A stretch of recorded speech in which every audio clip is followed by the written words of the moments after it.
Hey guys, it's me, Minecraft World, and welcome to episode 5 of Minecraft World on the air. And today, today is going to be a bit of a broader topic generally, but um if you've read the title, It's going to be a bit of a broader topic generally. one sec. There we go. Sorry, I thought YouTube on my end was muted, so it wouldn't echo. Anyways, let's say hello to those in the chat. What's good, King? Hey, Antonio. And hello, Sea Monster Essays. Welcome, welcome. So today marks a special day for a certain someone who is a very heavy inspiration for me as a person. That person, that man, being the man, the master, the legend, Guillermo Del Toro. And today, after doing a watch through of every single one of his filmography, I wanted to talk about his works and what makes Del Toro a good director, because I genuinely believe the guy is among one of our bests in the modern day. And but before I do that, I'd like to allow some time for people to step on and say what they wish about him or whatever they need be. And while I do that, I am going to share my screen and just take a page out of Zim's book and play some Exidio. This is a kaiju simulator game, so yeah. One sec. Let me just make sure it is already sharing. Yep. Okay, cool. We are good to go, and I have the stream pulled up on my phone, so I can see anything there. At least chat-wise and what is showing on YouTube. So, yeah. Let's play a little bit of this. See how far I can get in the arcade.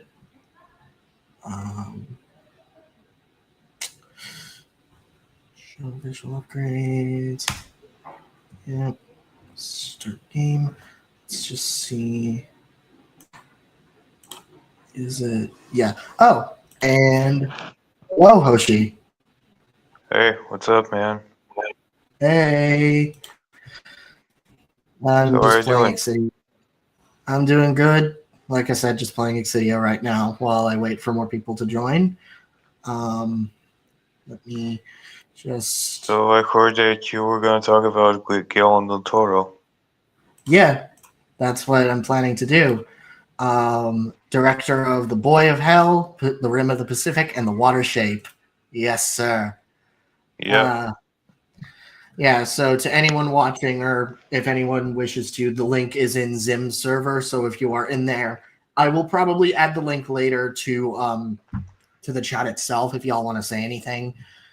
But yeah. Yeah. Before we start up, how are you doing, dude? How are you doing, sir? Well, right now it's midnight, so I'm not gonna be here for a while. I'm gonna be here for a couple of maybe 10/15 minutes, and then I'll be going to sleep. If that's okay for you. All right. I'm assuming you've seen a decent amount of Del Toro's films.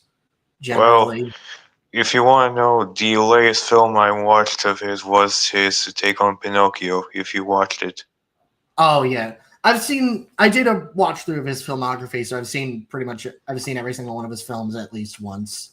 So you watched Hellboy duology? Yes, and I love those movies.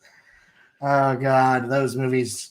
I'd already seen both of them before watching the 2019 film, but the rewatch just put into perspective just how bad the 2019 film truly was. Hey, speaking of Hellboy, have you at least seen a couple of the anime movies of his? I have not. I do own a volume of the comics, though. Oh, sweet. So you really like the art style of the Hellboy comics? Yeah. Fun fact. Mike Mignola, I think the creator of him, graduated from the college I go to. So do with that what you will. How lovely of you, man. How lovely.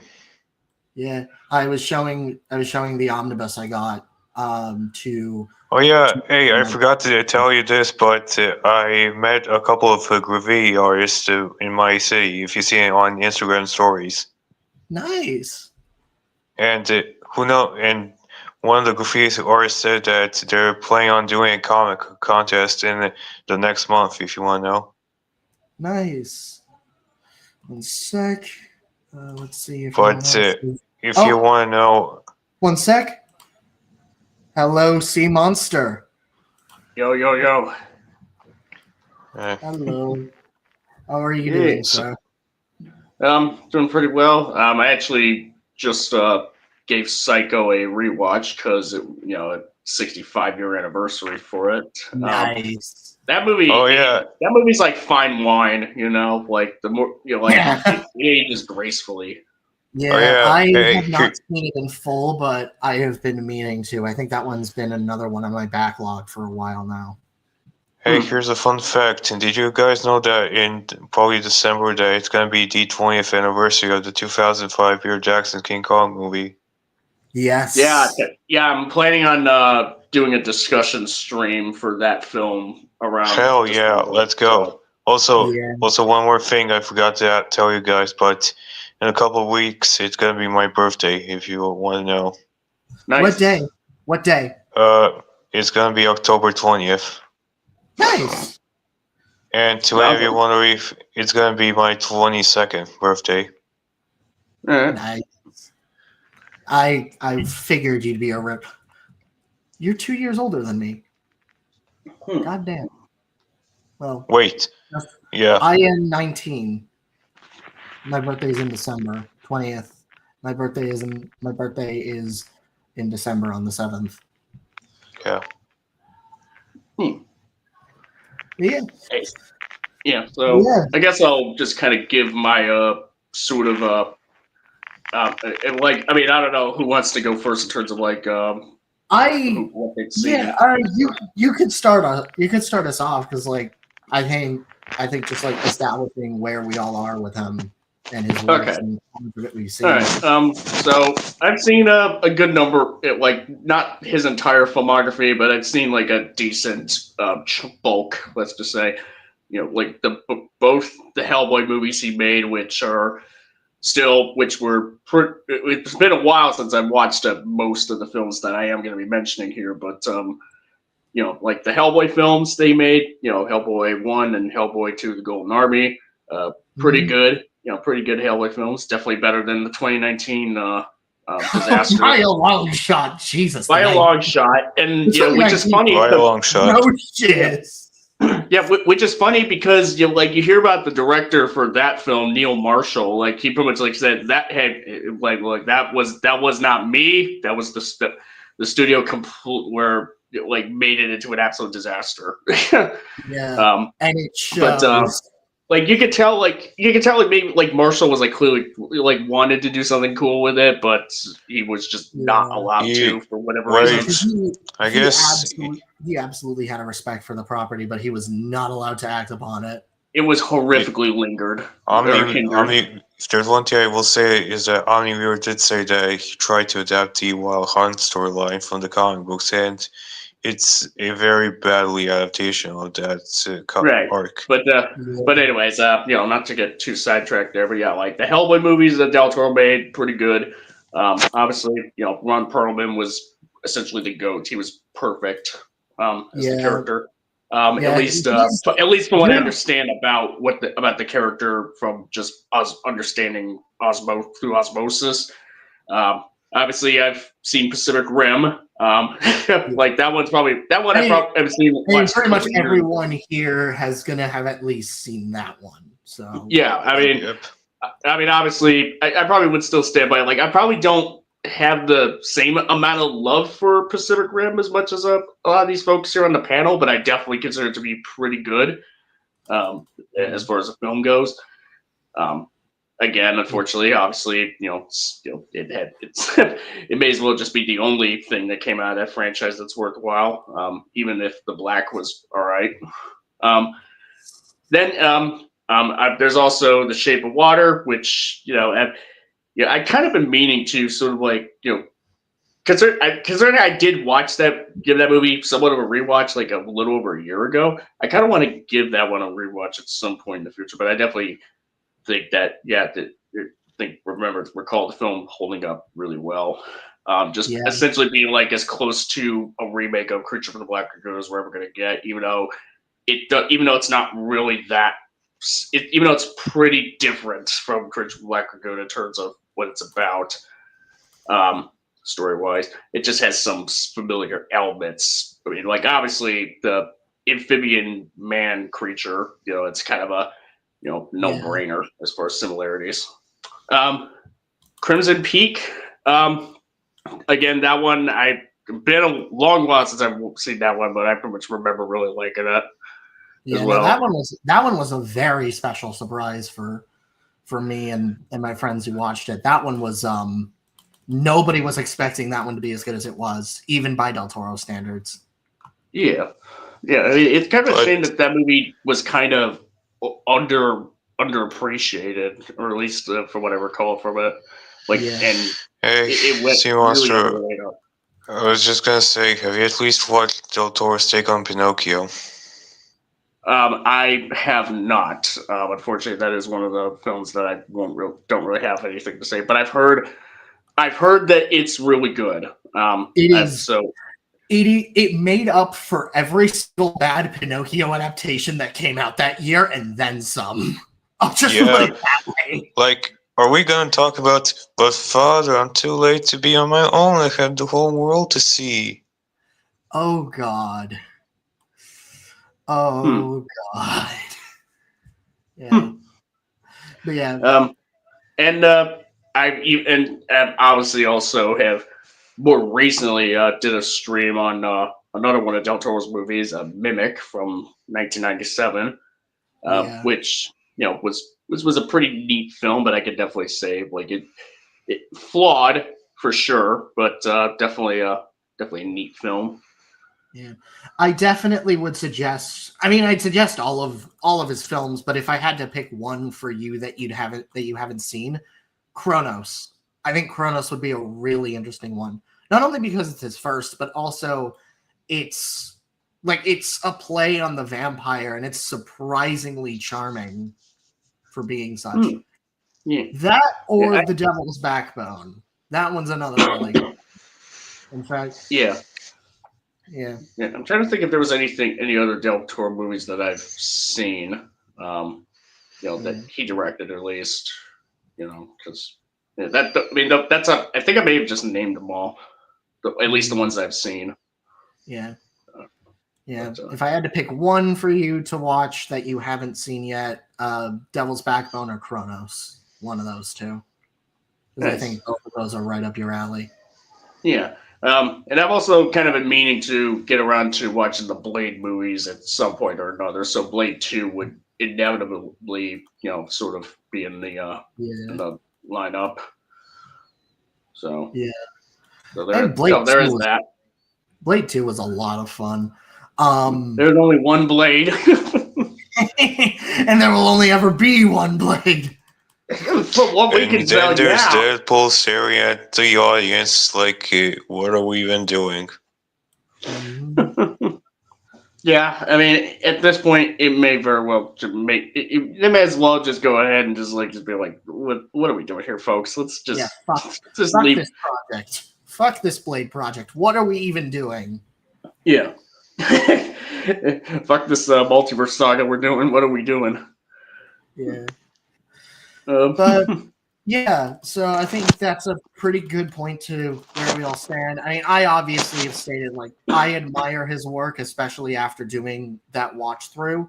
The guy is one of my biggest inspirations for my work generally, especially with how I treat monsters and their relationship to the protagonists and that kind of thing.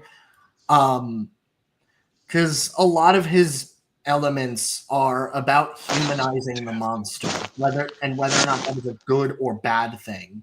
The fact that how the monster is a reflection of humanity and its fears, and how that reflection can come to be, whether it be as a benevolent creature that is misunderstood, i.e., the Shape of Water, or a genuine apocalyptic threat, i.e., Pacific Rim.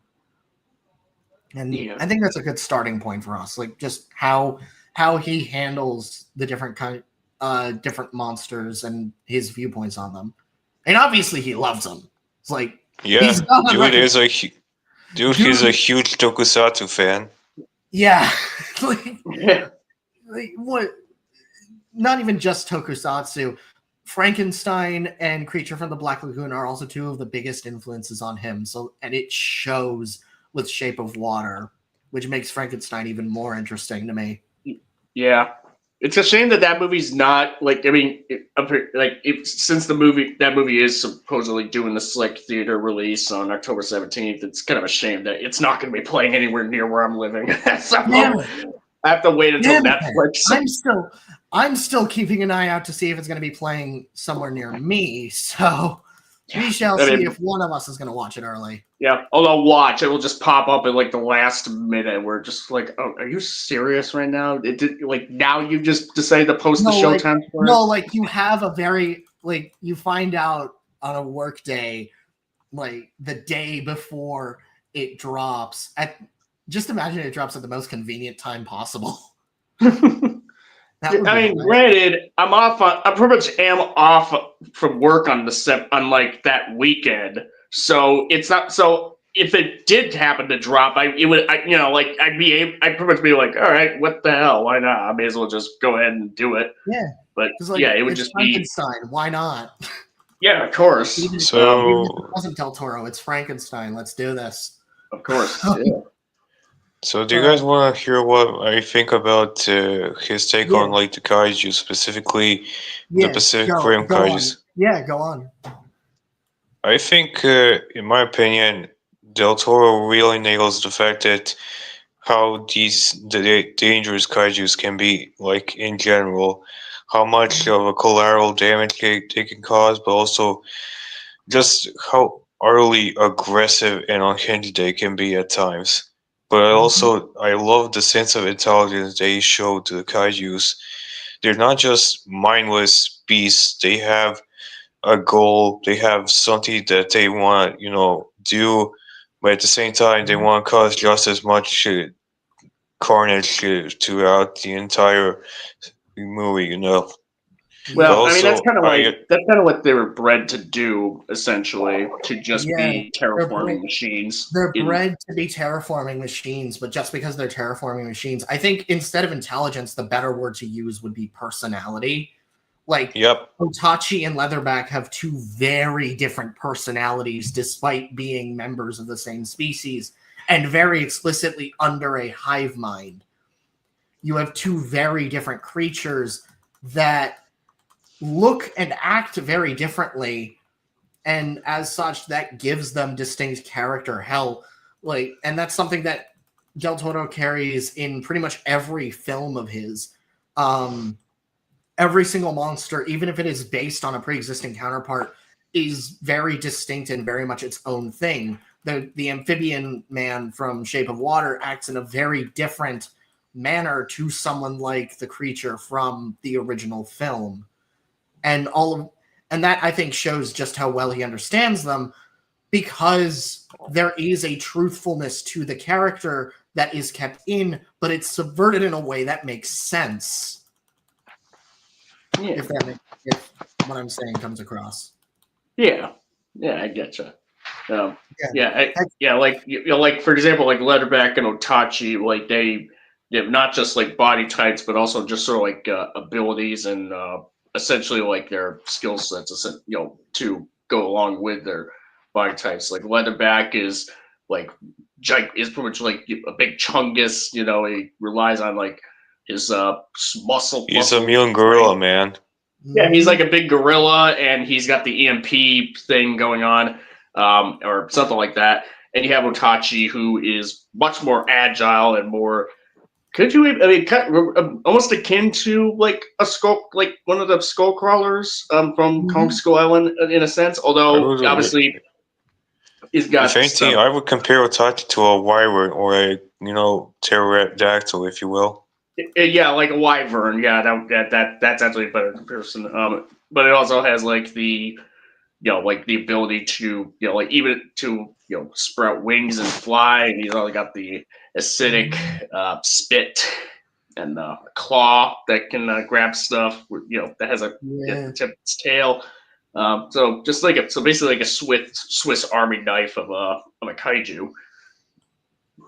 Yeah, it's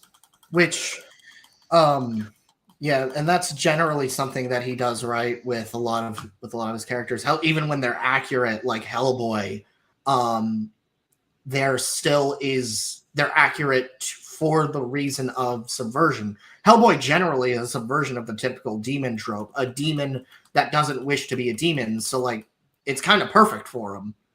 Yeah.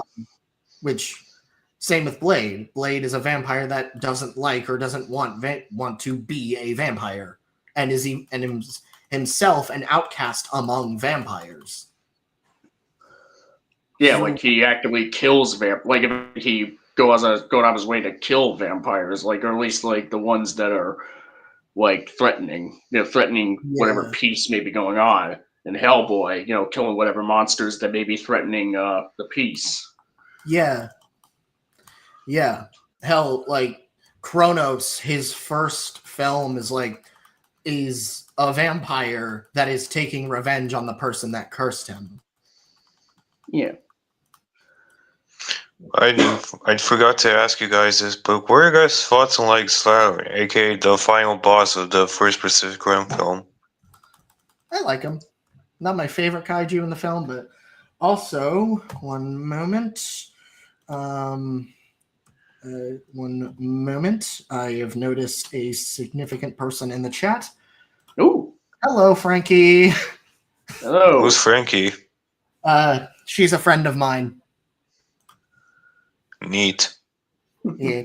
Also, I'm going to put the invite link into the chat for those who wish to join. From there. There we go. Yeah. Sure, yeah. Do that. Yeah. Just open that door.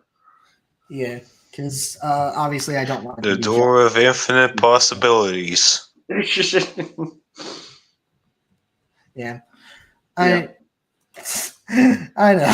know. Not right now, I get it. Like, just if later, if you're open, or if anyone else wishes to join. So, yeah. No, that's like the biggest. It's obviously it's not hard to ignore how Del Toro handles his monsters, because, like, I mean, that's kind of the thing that he's known for. Like, with his most famous work, Pan's Labyrinth, it's just, that's kind of the culmination of his understanding of monsters as a trope and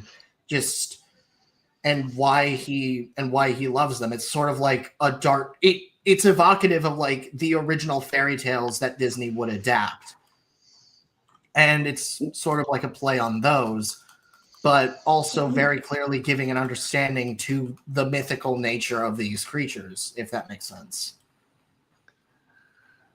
Yeah, I get you. It's kind of a shame that that's another movie I have of his that I need to like put on my watch list. I mean, that feels like a kind of no duh, because like that's the one that he's known for. Like, of all of them, that's kind of his like poster child. That's his baby.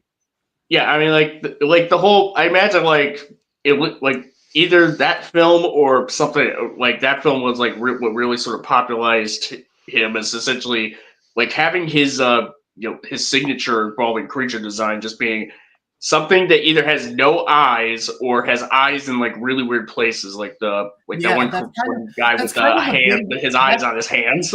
That's really the big thing that he does. When he wants to humanize something, he has it in very human positions, but when he doesn't, it's weird. Like Pacific Rim has this in spades. Every single kaiju either has more than one eye, or the eyes are not placed correctly, or both. Why stop there? I mean, you got like this one creature in Hellboy 2 that's like this angel-looking thing, where it's got like eyes, like multiple eyes on the wings, like an eye like in each row of where the feathers are. Like it's the biblically accurate angel. I mean, that's one way to put it. Yeah. But yeah, like Hellboy 2 has this. And then with Hellboy himself, obviously, I mean, you got to stay true to the design, but like even then, Hellboy has very human eyes.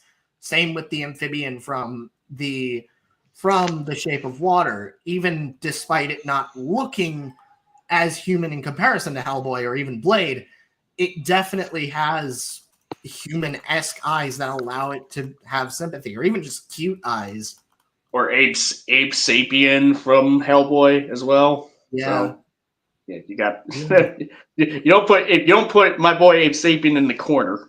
Oh, I'm not doing that. I just completely I just figured like hell he had Del Toro likes his fishmen, okay? Del Toro Question. What's the name of the girlfriend Hellboy, has a girlfriend in the movies? What's her name? I don't remember. She's played by Selma Blair. Yeah. Huh. Yeah, she is. Yeah, I know the actress's name. I don't know the characters. I don't have the character's name off the top of my head. I know she's played by Selma Blair, and she has like a fire. She has like pyrokinetic abilities. Oh, okay. From what I recall, at least.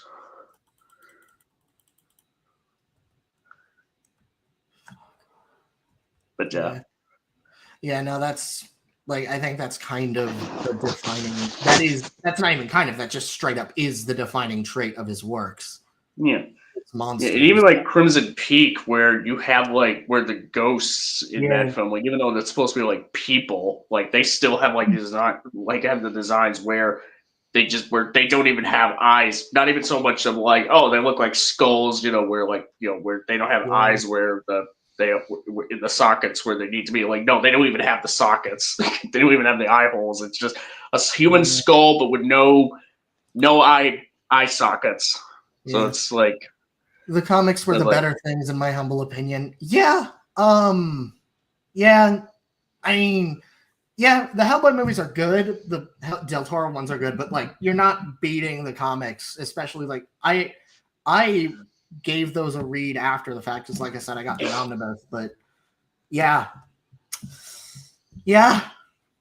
comics were better despite the movies being good. That's a significant margin.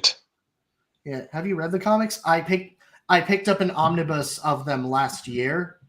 Like at a local comic shop. I picked up like the first volume. So, yeah.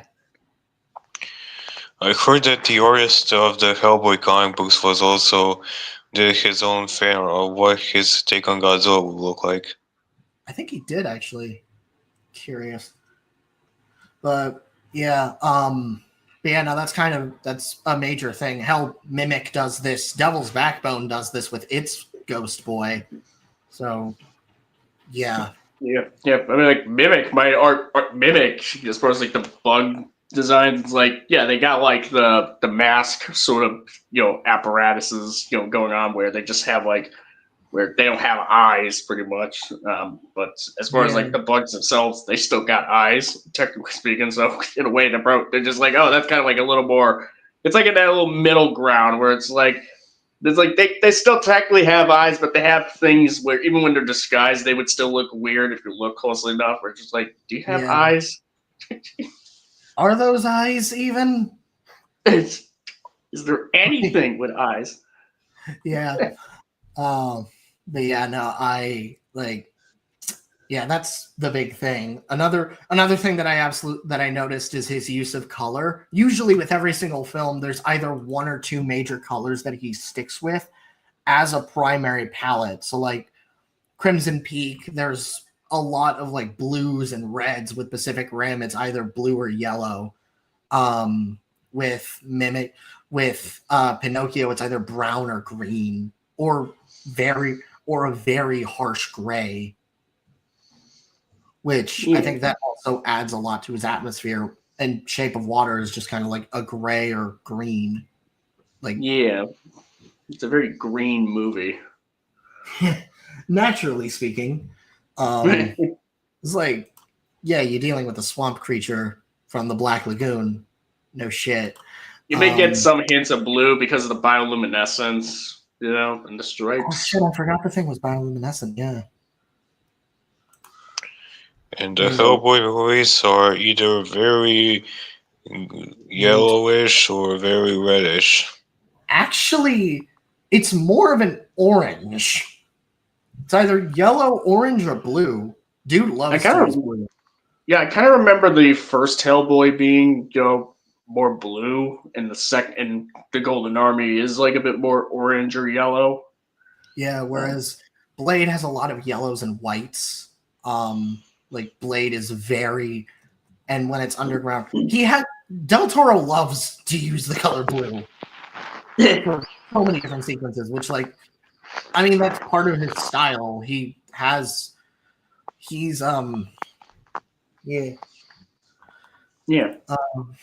I'm trying to wonder, like, if there was, I've been thinking, like, did he release a movie in 2019? Because I'm wondering, like, because for some reason I keep thinking, like, I think he released something in 2019, but I have no idea. He released a movie in 2021, Nightmare Alley. Oh, okay. Again, unfortunately, I haven't. I've been meaning to watch that at some point or another, but I've never gotten around to it. That is his most human film, and I mean that literally. Like, that has very little, if any, supernatural elements. It's a guy pretending to be like a fortune teller, and that ultimately going wrong.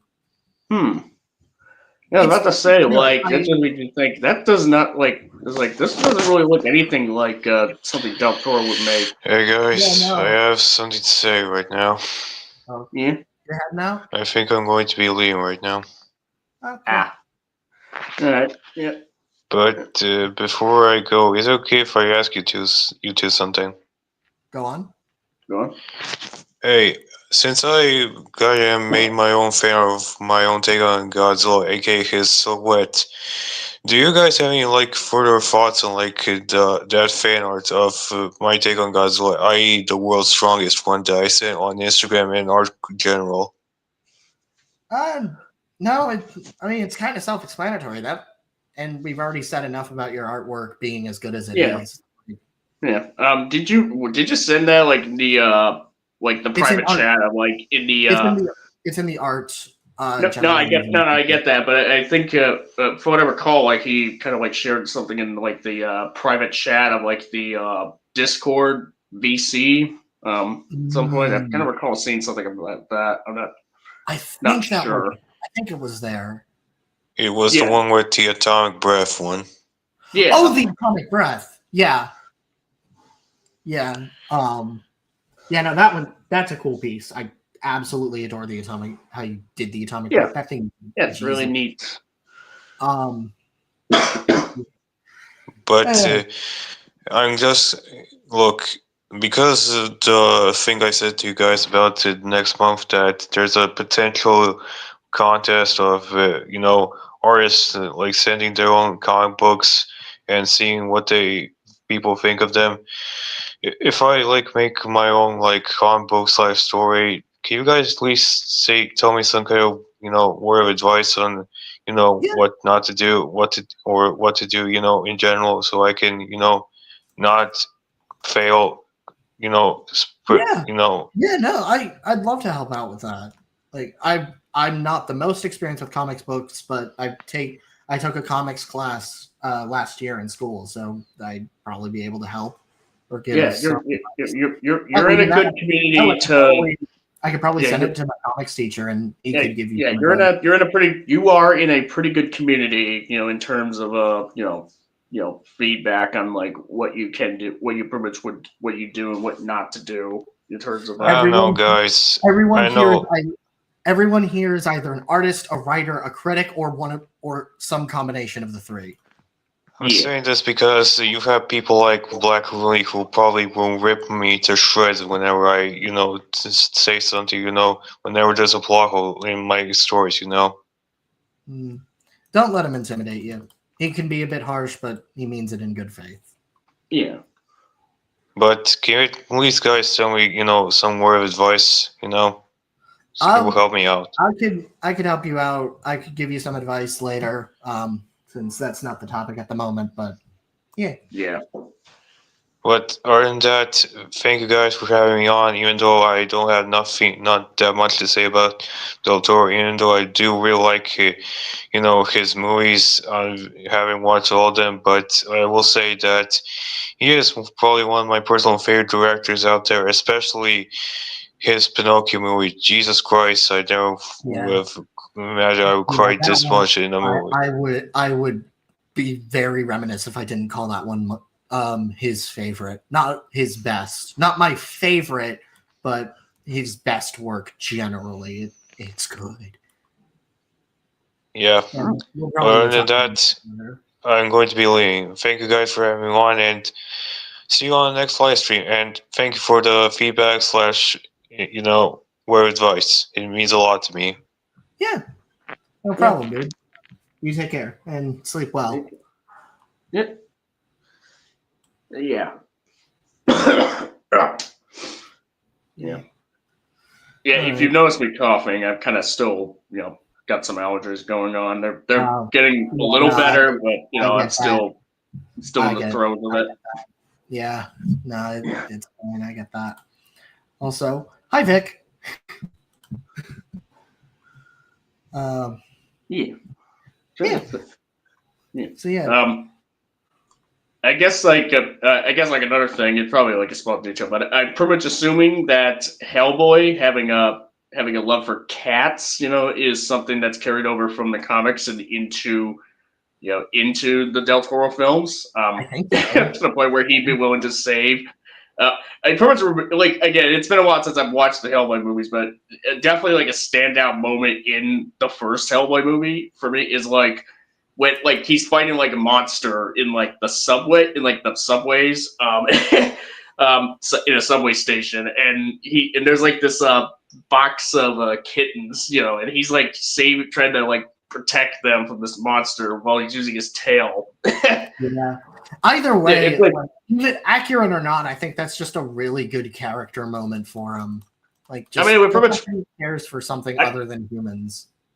I'm kind of assuming that that it would have to be accurate, because even like the 2019 version, like also had him with a lot of cats. Yeah.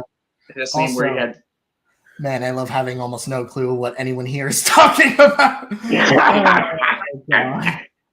yeah, that happens.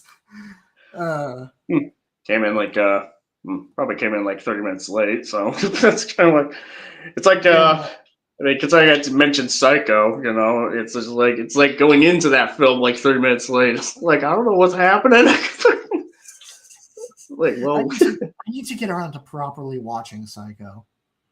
I need to properly watch that. That one's been on my backlog for a bit.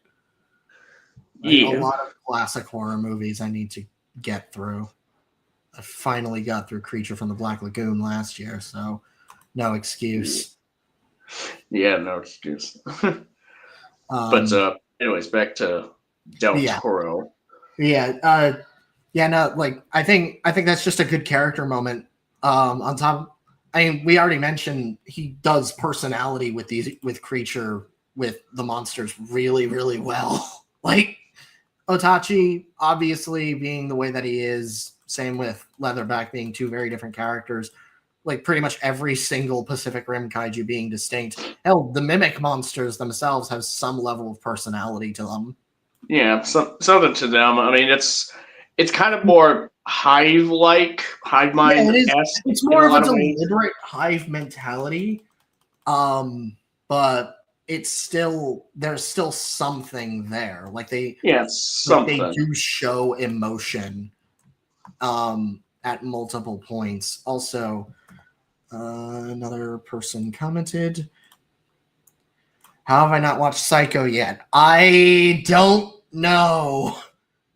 That's your problem. That's your fault. I vaguely know what happens, but I haven't seen the film in full yet. So maybe you can show me that after we get through Dinosaur.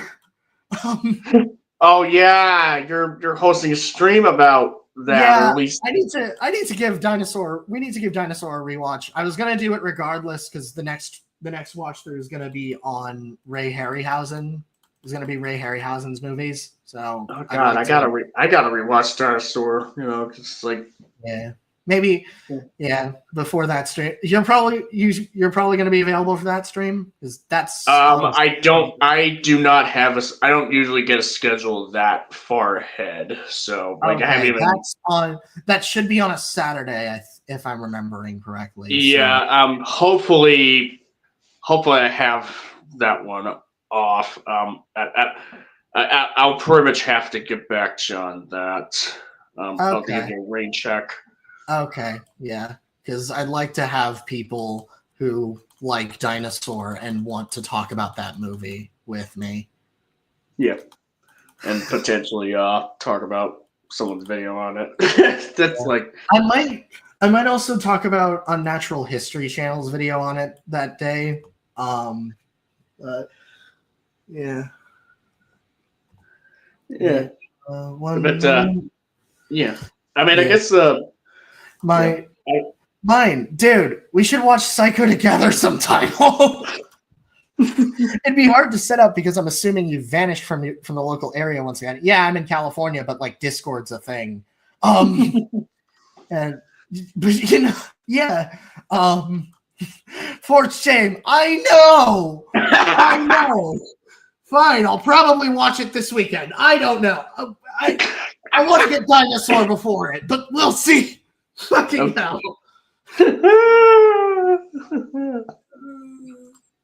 Yeah, I could probably set up like a group chat for those interested in watching different movies to watch, like either Psycho, Dinosaur, or whatever.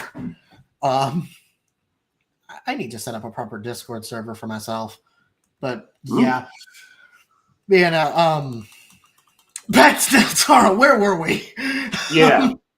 Yeah. I mean, we kind of went over some character moments or personality moments. Yeah, personality, and I think that is also amplified by his cinematography. The guy moves his camera around a lot. Like, he's swinging the thing around if need be. Which, like, his movies are always moving quite literally. Yeah. Yeah, but I mean, like Pacific Rim, like the cinematography is like, really this is as early as something like Chronos. There are very, very little static shots, and when they are static, it's for very important moments that we need to linger on. Yeah, and just and not to mention like the attention to detail for like a lot of his films in terms of like not just like world building, but also even just technical aspects such as like it helps that he has a very practical style of filmmaking. Even when using CGI, it's always used in a way that evokes practical effects. Yeah. You know, like Mimic. I mean, obviously, save for like the one moment in the subway where the CG is like CG was like very oof, oh boy. Like that movie, Mimic was able to like sort of like hide like a lot of whatever CGI they had going on in terms of like like some imperfections because of the dark, dank setting of the underground Manhattan, which is kind of strange considering like when you have like that one moment in the subway where the woman gets grabbed up by one of the bugs, like it's kind of it's like you guys probably could have hid that a little bit like better than that, like maybe just. But alas, that's I think that especially applies, and that's something that I noticed with both Shape of Water and Crimson Peak, and even Pan's Labyrinth. Pan's Labyrinth is incredibly practical, but when it's CGI, you don't really notice. It blends way too well. Same with Crimson Peak. Like the ghosts, despite being CGI, move in a way that would confuse someone that doesn't know. Yeah, it's like, and like the environment of like that, the mansion essentially. Like even if when there is like obviously, even when you could tell like okay, this is probably like green screen or at some points like it's like, but what I recall, like there may be like sort of like a stylistic intent to make it look like was there ever like a point where where it's like intended to look like a dollhouse or something like that, or I don't know, like not in a bad way, but just like something out of like a fairy tale essentially, but stylistically. That's a question.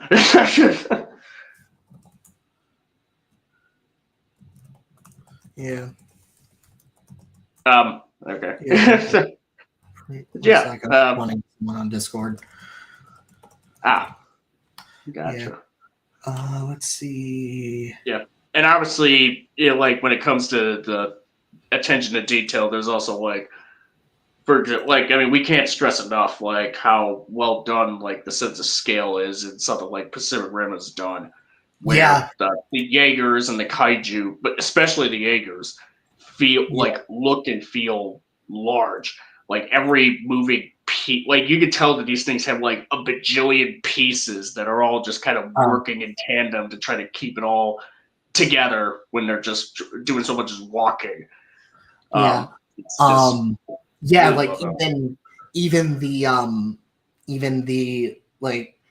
even with the creature designs themselves, he designed each kaiju and Jaeger to look like they could be translated into a suit form. So, also, Del Toro said the subway scene was one of his favorite shots from Mimic or Hellboy. Oh, Hellboy. Yeah, I mean, yeah, it's good. It's good. Like, I think that's kind of what makes his signature style. From Mimic. Okay. This with the seat. I mean, I guess it's like, I mean, having it be one of his favorite shots, it's kind of one thing. It's just, like the CGI just wasn't really like, it wasn't ready to be kind of shown off the way that it was. Because it was still back in the 90s where like CGI was still where Hollywood was still trying to find its footing in terms of to use CGI competently. I mean, it was kind of like, I can pretty much understand if that, like, I mean, if it was one of his favorite shots, that's kind of fine. It's just okay. Like even if it wasn't executed well, fine, valid. Kind of loves to use subways and just underground stuff really well. Apparently that's a thing going on. Like, fitting for a guy who loves using horror movie monsters. Sewers and subways are two of the best examples you can get. Yeah, you got like Mimic takes place underground and has several scenes in the subway. Hellboy has a sub sequence in a subway. Got people hiding in bunkers in Pacific Rim. Shape of Water may as well just, I mean, like the whole setting of half of Shape of Water takes place in an underground facility. So like, it's like an underground facility that has like all the tiles and what have you that that looks like something you would see in a subway. But. The last act of Blade takes place in a sewer, or at least the second act of Blade takes place in a sewer, almost entirely. So, of Blade 2 takes place in a sewer almost entirely. Wow. Yeah. Sec. Oh god. I don't want to die in game. You think with the amount of time he would spend in the having his movies take place in sewers or underground, it's just like, especially and this even like accounts for, in particular, like in Manhattan of all places, it makes you wonder like you could it's like you could make a Ninja Turtles movie. It'll probably be kind of bonk, bonk. Oh god, him making a Ninja Turtles movie would be interesting as hell. I want him to do a Gamera movie. I want to see Gamera or Ultraman. I would take Ultraman, honestly. If he does Ultraman, that would be awesome. Yeah. Isn't one sec. Yeah. But yeah, it's just I think it speaks for itself. Dude has a very, very particular style of doing things, and I gotta commend that. Like, granted, yes, every director has their own style, even if it is aping another. But if one has their own distinct one or tries to build their own distinct one and succeeds, you gotta commend the effort. Yeah. Or hell, even if it fails, it's like you gotta commend it. Yeah. And not to mention, there's also the fact that he also seems to have like some pretty neat input in terms of storytelling, in terms of like even if like the movie, if the screenwriting credits may not necessarily go to him. I mean, I would only imagine that he has like some input in how the story's crafted. That's not to say we're ignoring the people that collaborated with him, like for his different projects. Obviously, credit to Ron Perlman. They're very frequent collaborators, and the guy is fun to watch in pretty much every film he's in. So yeah, and it's kind of interesting.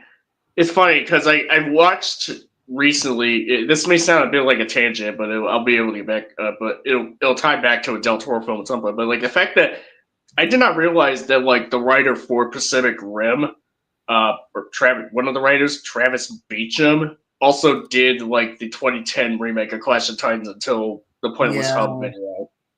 Yeah, same. That's interesting. I didn't even realize that was him. Which that explains a lot, actually. even though Clash of the Titans is nowhere near as good. I like that one. I like the remake. I have a lot of nostalgia for it, but yeah, no, it is nowhere near as good. Well, I haven't seen the original, but like it's nowhere near as good as Pacific Rim. So no, I can't imagine although I kind of want to give that and Wrath of Titans a rewatch at some point or another. Yeah, I'm planning to give the remake a rewatch before, like after I get through the Harryhausen watch through. Because obviously that I'm going to be ending on Clash of the Titans for him. So yeah, makes sense. But yeah, it's yeah, like, and obviously, like, considering that Del Toro definitely has this very particular vision that he wants to like execute in like the best that he can, essentially, like it would have to like include like the storytelling in his films, like the right in terms of like thematics and character and so on and so on. One sec. Like, I don't know if you want to get into that. Yeah, no. At least like a few examples of like. Yeah. I've always found it interesting that The Shape of Water either was planned as a remake of Creature in the Black Lagoon, or Universal tried to convince Del Toro to make it one. And fun fact: Kurt Carley, who played Godzilla '98, was going to play the giant rat in Cabinet of Curiosities before COVID hit. Huh. Interesting. Yeah. Guy's got a lot of scrapped works. Like, it's a 50-50 shot if his movie gets even made. We're lucky the guy has 13 movies. 14. Wait, Cabinet of Curiosities was supposed to be a Del Toro movie? I think so. I know there was that Mountains of Madness remake or adaptation that led to Pacific Rim, which I still want to see that, please. But, yeah. Like, it is kind of that is kind of a shame that Universal just like it's a shame that Universal was not able to just have him like be able to get him to make a Creature from the Black Lagoon remake. James Like, Wan. James Wan it was so much. So there's that. At least a remake is probably happening. It's a show on Netflix he worked on. He worked on that? Huh. Shit. Okay. Shit. Okay. Interesting. It was a show? Okay. It was a show? Okay. At least, at least it got made. I think. I don't know if it's still on Netflix or if it even, or if it was like a for it or what, but okay, cool. I learn something new every day, I guess. Apparently. Yeah, damn. Yeah, but what was the topic that you proposed earlier? I forgot. Like in terms of like just the writing quality in like some of this in like his films, at least like just a couple examples. Like we don't have to like go full in depth on every little aspect. I think writing quality. I think writing quality isn't really much of his thing. It's like directing quality, but even then, I think like writing quality. I think all of his films are generally consistently well written. Right. Yeah. I mean, it's just that like when there's like he probably would have a lot of like sort of like influence in terms of So like something like Pinocchio or something like Pinocchio that definitely shows, or even like Mimic very clearly suffered because he didn't have much influence.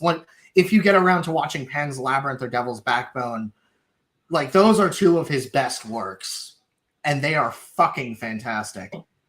Yeah, and I imagine like he had like essentially like a lot of like all the essentially like free reign to like have the stories told that he wanted to tell with them, or whereas like something like Mimic, like there was a lot like there were like motherfucker, I didn't even know this was a show until now. Yes. I just like I've only watched some movies.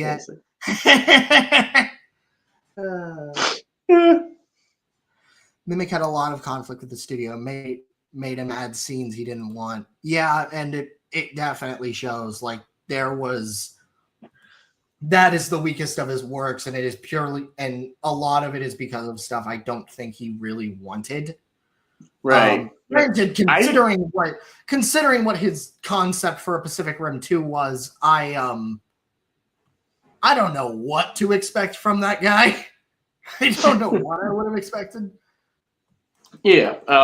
That I'm still kind of it still kind of floors me a little bit to find out during my Mimic stream that apparently that one scene where where the guy finds like the positive pregnancy test before long after like his girlfriend sort of like left, his fiance, wife, whatever, essentially like left before it even popped up because she thought it was negative, because it was all blank and what have you. Like the fact that was like in the director's cut and not in the theatrical version, which apparently I think you and which apparently at least Seeing Animus had only seen the theatrical cut. The fact that was only in the director's version, it just made me go, why would the studio like have him leave that out? Like of all the things, like that would have added a little. That would have been nice to keep that in the theatrical cut. Just saying. Yeah. Like that's great. By the way, shout out to Zeno for helping me out with finding these things. Holy crap! Pan's Labyrinth on Tubi.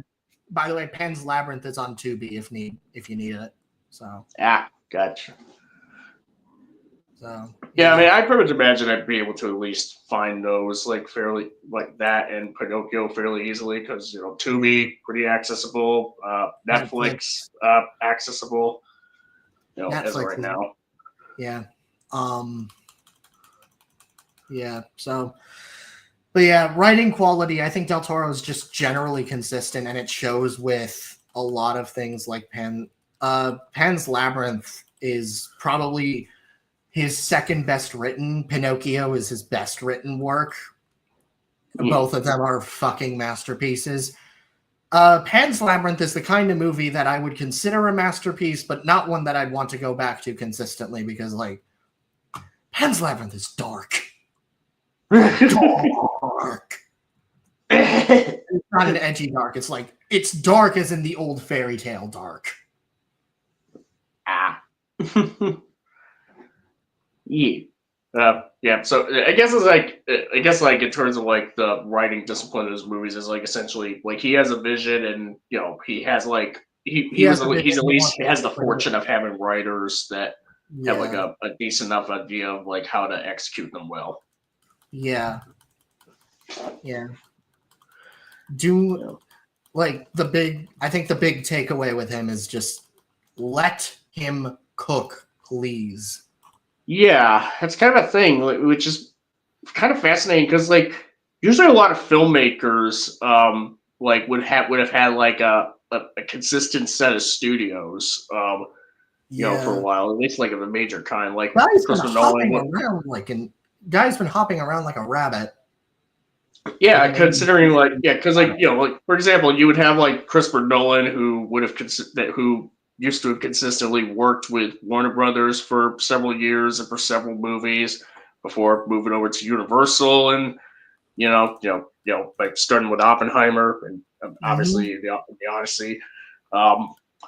With Del Toro, like there's a lot of like studio hopping just sort of going on, like which makes it kind of fascinating that the distribution stuff going on there because like you got. Hellboy 1 was done by Sony, and then Hellboy 2 was Universal. Pacific Rim is Warner Brothers. I'm assuming Blade 2 is also Sony. I think that one's Sony, yeah. And then Pinocchio and Frankenstein are Netflix.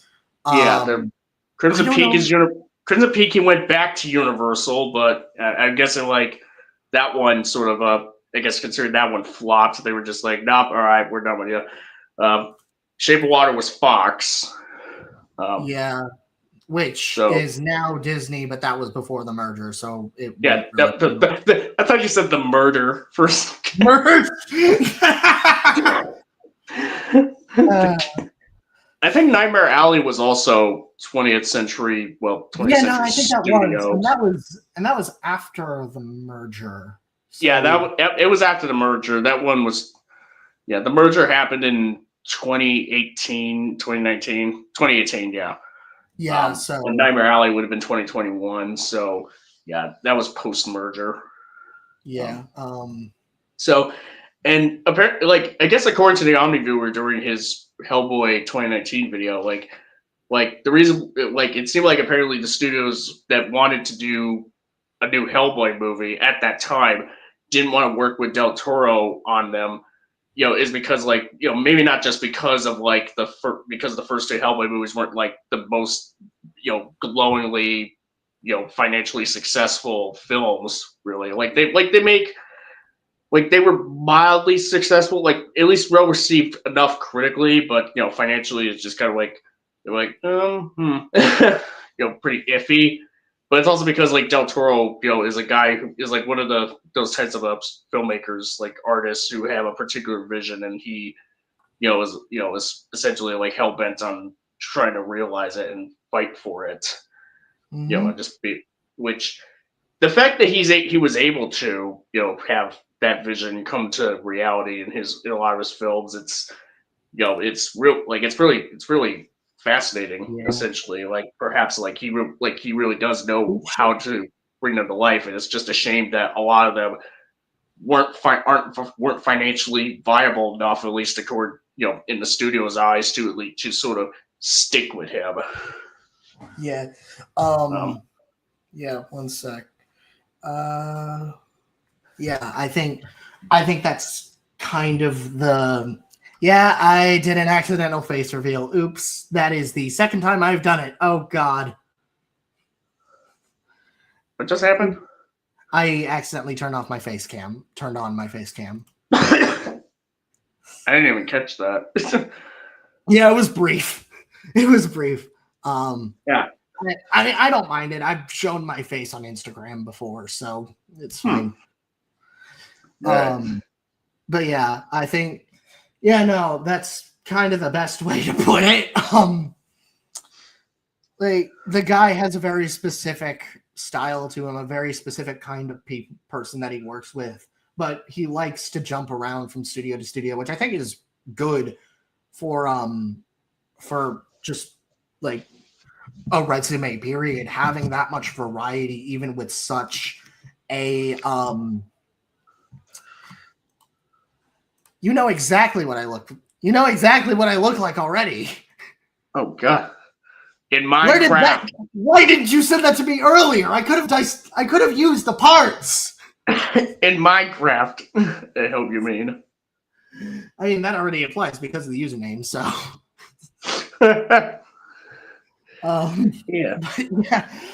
But yeah, no, the guy, like, it helps for a resume, it helps for creativity, even under such a specific thing. The guy knows what he's doing, and he knows how to apply it in a very specific thing. The monster as a trope is so broad that it can be brought into pretty much any scenario and somehow made work.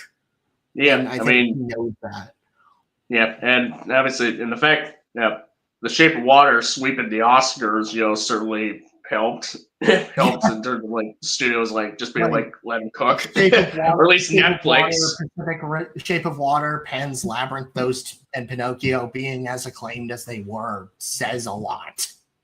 Yeah, like there's at least like a bit of prestige going on, like enough prestige, at least with The Shape of Water, sweeping the Oscars, because apparently that's kind of a thing because that is enough for a studio to just be like, okay, this guy knows what he's doing. Yeah. Because people talk about those Oscar winning films, even though people don't talk about the Oscars. But exactly, I mean, rightfully so. The Oscars are a lot of things.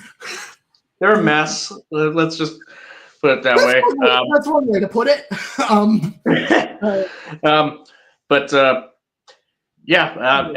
least like Netflix is willing to sort of let them cook, essentially. Even if granted, Netflix, even if Netflix's style is controversial for a lot of people, and that's even though Netflix is also the same studio or company that pretty much was able to let Zack Snyder make the Rebel Moon movies and try to be we'll just make. God! I still have not seen those movies. I do not want to do a Zack Snyder binge purely because of those movies. No, you cannot make me. Unless Rooney makes a deal unless it's a circumstance where Rooney makes a deal where I make a deal with Rooney, or Rooney makes a deal with me where I have to watch those movies. He watches K-pop Demon Hunters. That is the one time I will do it. That is the one time. And even then, I'd probably go in a bit nervous.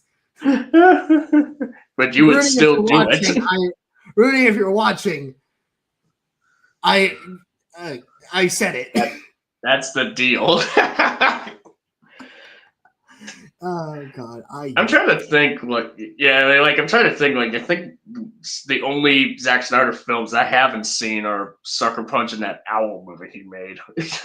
Oh God, Guardians of Gahul was interesting. I have not read the book.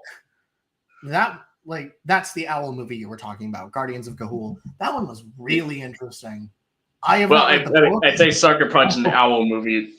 I'd say Sucker Punch and the Owl movie are the only ones I haven't seen from. That was in Rebel Moon. That's it. Guardians of Gahul was the Owl movie. I've only seen that one once, but I remember it pretty decently. It was fine. More interesting than I was expecting, but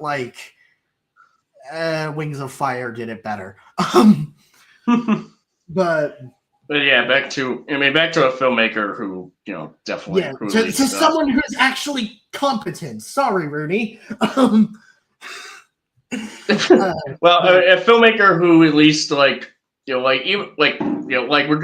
regardless of what you may think of his movies, at least has found a bit more success in the long run. I don't really know what else there is to say about Del Toro. The guy is kind of handing itself out on a silver on a silver platter. Have you guys watched Golden Compass? I have. I do not remember it. I remember everybody saying it was shit.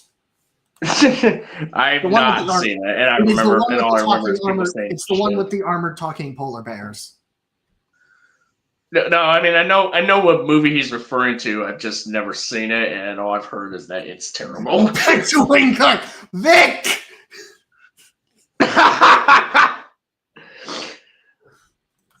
Oh God, and Adam. Oh God! A stream on Adam Wingard for his birthday. Like, quick, that's funny. Adam Wingard would be one hell of a watch through. It's like I'd have to go through. I'd have to go through the Blair Witch sequel. Fuck, I'd have to go through the Blair Witch sequel. Jesus. I actually like that one. I don't remember that one. It's kind of one of those. I don't remember that one at all. The Blair Witch 2016 film. That one was kind of a bit more.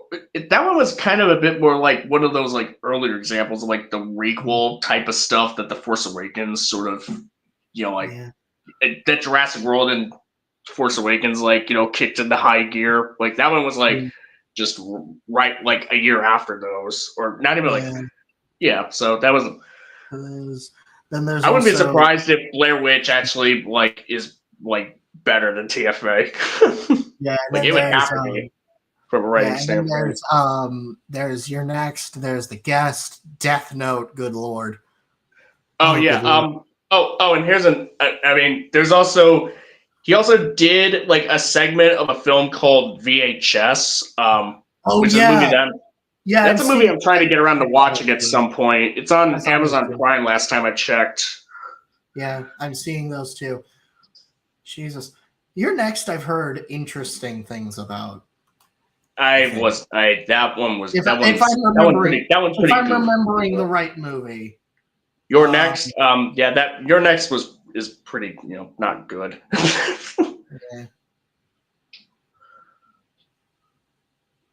Yeah. And obviously the Wingard's MonsterVerse entries, GVK, GXK, New Empire, those need no further introduction. What are the Wings of Fire books about? Basically Dragon Prophecy. They're good. They're actually really good. Have you guys watched Seventh Son? I don't know if I have. I don't think I've ever seen anything called Seventh Son. I don't know. But yeah. I'm aware that maybe that there was like a movie called Seventh Son that was like a dark fantasy type of thing, but I've never watched it. Like I pretty much forget that something like that. That's kind of one of those movies where like, oh yeah, there's a like you see like a DVD or Blu-ray like on like store shelves and all that. You see it, you notice it, you're like yeah, whatever, and you just move on with your life, never think about it again until the next time you walk past it, and then cycle repeats, just kind of there. Okay, you've talked about it, but I haven't looked into it. Okay, which Twitter mutual would you drift with in a Jaeger? I don't have that many Twitter mutes. So, yeah. I know of this one. I've seen it. I know of it. Abraham Lincoln Vampire Hunter. Yep. I remember there was a fan-made death battle track commissioned of like Abraham Lincoln Vampire Hunter versus, I believe it was George Washington Zombie Hunter or something. One moment. Yeah, like Abraham Lincoln Vampire Hunter was like a book, and it was adapted into a movie. Yeah. Movie was wasn't much of a fan of that. Like it wasn't like the worst thing in the world, but it was just kind of like, okay. Yeah, I'll send it to you. See, I'll send the track to you. See. George Washington Zombie Hunter. I don't even know what the fuck. But yeah. Yeah, I think Pride and Prejudice Zombies, anyone? I have not seen that. I think it's a book, actually. Yeah, it was a book. It was a book written by the same guy who did Abraham Lincoln Vampire Hunter. Yeah. So the guy had like a thing of taking sort of like a historical figure, a real life historical figure, or like a novel or work like a Jane Eyre book, and just like throw in some like, hey, what if they dealt with like some really weird supernatural shit? Yeah, I actually really quite liked the original Pride and Prejudice. Like, I was not expecting to enjoy that book as much as I did, but I did. But do you think it would improve with zombies? No, maybe. It couldn't. I need to read the book. I need to read the zombies version. Yeah, the movie. I know a friend, Rose Puppy. She likes the original like 60s or serial, like the original show for Pride and Prejudice, the show adaptation. And I remember in class we watched. Frankie was there for this, or like was in the same grade as me. We watched the 2009 film. I was surprised how much I enjoyed that one. Yeah, the one with Keira Knightley, and I'm presuming. Yeah. Dude, Mr. Darcy killing a horde of zombies with an axe goes hard. Non-debatable sentence. Yeah, no, that sounds awesome. I might read it. I have a lot of books on my backlog. I need to start The Lost World after I finish Frankenstein. Yeah. Anyways, I think it's about time we start wrapping up this stream.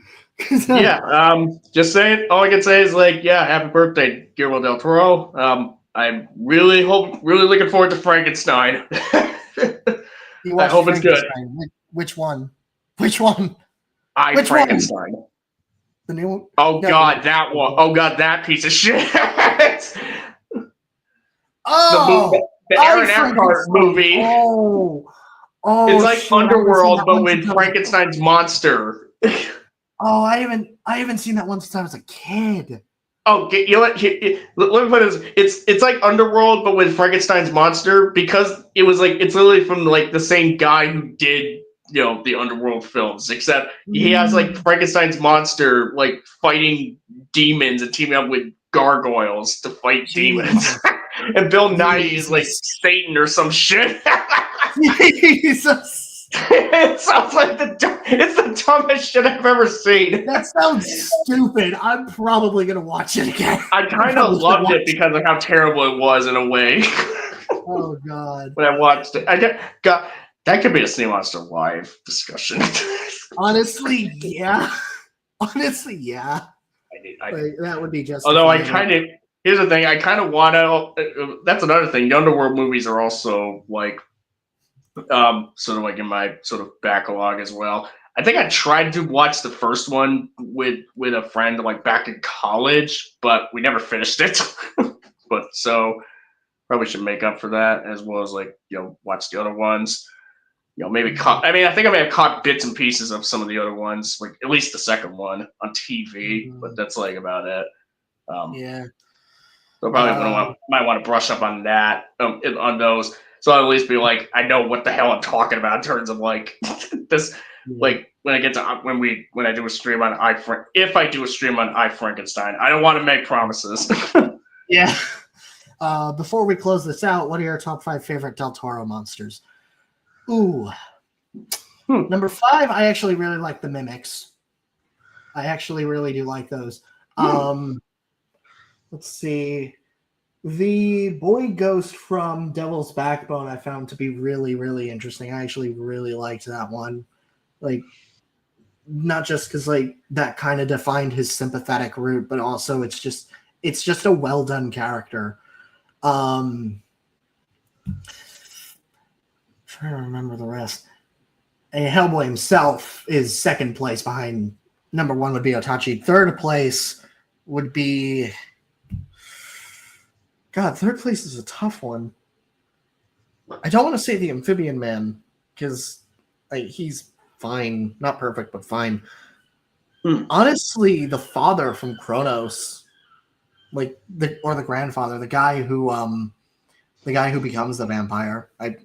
Like I said, I recommend Kronos. If you're gonna watch anything else, Kronos, Pan's Labyrinth, or Devil's Backbone. Nice. I guess as far as my top 5. I mean, obviously, I haven't seen everything for Del Toro, but at least of the ones that I've seen, 5 would be, if what I recall, at least from what I recall, like I remember like one of a ghost from Crimson Peak, like particularly like one that's red that doesn't have I think eyes. every single one of them is red, but like, are you referring to the skeletal one, the one that comes out of the bathtub? I'm trying. Here's the thing. It has been a while since I've watched Crimson Peak, so I'm trying to think what like if that it's like well that just can I just like have that just be a general conglomerate as number 5? Yeah, I'll give you that. I'll give you that since it's been a bit. Yeah. I mean, like, I have to give it a rewatch so I can definitively say which one specifically stood out. Number 4, Mimic, the Judas breed from Mimic, pretty neat. The Crimson Peak ones are pretty much number 5 because I need to give them a rewatch, but for a refresh. But number 3 would be number 3. Good call. Top 3. The top 3 is kind of tough. I know I would put the Amphibian Man somewhere. In the top 3. I just have to determine. Otachi would also be up there in the list. Otachi might actually be number 1. Otachi might be number 1. Otachi's just generally viewed as like the best Pacific Rim kaiju, or like a lot of people's favorites. Yeah, because I will be honest, like a lot of the kaiju designs, like say for like some like head details, like knife head for an example, kind of sticking out a bit, not just because of the knives, being in his head, but yeah, like a lot of them, like in terms of like their general body types, like they're they kind of just sort of blur together. So like for me, in a way, so like if it's not for the heads, then they would just really blur. But Otachi really stands out, in a lot of ways. Yeah. Design wise. All my homies love Otachi. Yeah. And like at least for like a third pick. Oof. Just give me a sec. Give me a second. Let me cook. I'm not sure if I want to count. I'm not sure if I would personally want to necessarily count Hellboy as a monster because, like, he's like, honestly, it's almost kind of hard for me too because he's like so human in a lot of ways that it almost like doesn't even register with me that he's supposed to be a demon. But yeah, I think I'd say like you know what? Yeah, I'll just say like they nail Hellboy's design so much. Like it looks like the comics, at least how I've seen imagery, and what have you. Like he's the Hellboy that I just think of at the end of the day. So yeah, all right, yeah, I'll just go with that. I know it sounds like a lot of picks I've made but just been copied over from Minecraft, but it's just that I generally agree with at least 3 out of the 5 picks. Yeah. But yeah. Yeah. So with Abe Sapien being an honorable mention, and and there's like the like the German assassin thing that kind of does the whole like that just like is like a fog, but he just like that gets disembodied, but it sort of like gets back in Hellboy, like the first film. That guy was pretty cool. Yeah. I also once you get to Blade 2, vampire zombies, I really like those. I really liked the vampire zombies. That was cool. And also like in the second film, what's the guy that like that one? I'm trying to recall if he's like a robot or if he's like a very steampunk robot character in the second movie. Shit, I don't remember. I think it's just like the Golden Army members. No, not them. They're, like this guy is part of the BPRD. Oh, fuck! I know who you're talking about. I don't remember. One sec. Hellboy 2 cast. Let me see. Sapien. I think it's Johann Kraus. It's the German guy, right? I thought is it John Johann? Johann Kraus? Johann Kraus? Yeah, it is him. Johann Kraus. I needed to remember the name. Holy shit. Ah, okay. Yeah, it's him. Yeah, no, he's cool. Generally, I think the Hellboy movies are like, that's just some pinnacle example of his. Hellboy and Pinocchio and Pan's Labyrinth are probably the best like pinnacle examples of his characterization. Yeah, it was to say, like, considering that the BPRD and is kind of akin to what we would have, what sort of like the Men in Black kind of are, where they deal with like some like a secret organization that that where some of the members are also like sort of like aliens from Men in Black, or or creatures or monsters or something like that in the BPRD.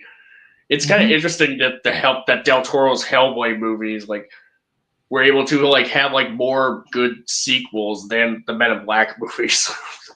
Like Hellboy has the one good sequel. Yeah. Pan's Labyrinth traumatized me as a kid. That one didn't traumatize me. That one was just more so like, oh, we're doing this now. Oh boy. Oh yeah, that's right. I mentioned the angel from Hellboy 2 earlier. Like that one. Okay, yeah, that one's up there. That one's, or at least like a very honorable mention for my top 5. That one. Are you guys interested in doing a live stream run the first Venom movie, considering it's the 7th anniversary? Maybe. That's a maybe. Right now, I already have way too much to focus on. But yeah, I don't really cover superhero movies on my channel, so yeah, it's kind of a or at least like it's fair. Oh god, my voice. Anyways, I think it's about time we start rounding this out. This has been really, really fun. Moral of the story: Del Toro's a goat. Del Toro's awesome. Watch his movies. He does really, really good work. And happy birthday to him. Happy personally birthday. speaking, one of my biggest inspirations for my work, and just I want to meet him in person. Dude looked like he was having the time of his life on Toho, on the set of Toho. Like that was awesome. Finally seeing him visit the Toho set, that was just God. Yeah. I have quite a bit of appreciation for Del Toro, as far as filmmaking goes, with the films I've seen of him. I do think that the idea of having the precursors turn out to be future humans in his like draft for Pacific Rim 2 was like okay, what was that about?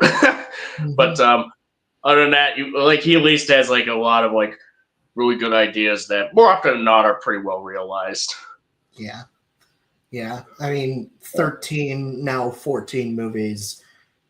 It's like it kind of speaks for itself. The worst one is decent. Mimic was pretty neat. Yeah. Honestly, that just makes me even more excited for what Frankenstein is going to be like. Especially I want that movie to be so good. I really do. I beg. I know it's going to be good, or at least I have high hopes for it being good. Especially as someone considering how much he loves Frankenstein and what he did with both Pacific Rim and The Shape of Water, being films that adapt something that he very clearly holds close to his heart. I mean, it's gonna be good. It's definitely gonna be good. Well, it's gotta be good. Come on. Plus, with everyone that's working on that thing, Jesus, Oscar Isaac has already sold me as Victor. Yeah. Yep. I mean, getting Mia Goth in there is, also a pretty good win. Yeah. But yeah, before I finish it off for good, do you have anything to shill? Well, this has been your guest, the Sea Monster.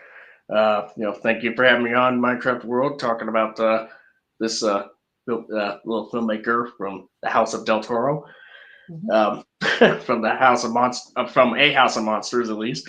But Yeah, speaking of monsters, yeah, I make videos and I host live streams regarding creature features, or at least creature feature adjacent type of movies or shows, or what have you.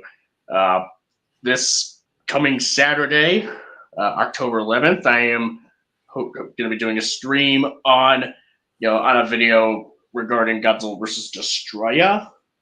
Figured I'd give that movie at least some attention because it's turning 30. And I have more recently put out a video on Nosferatu 2024. Give that check that one out if you haven't.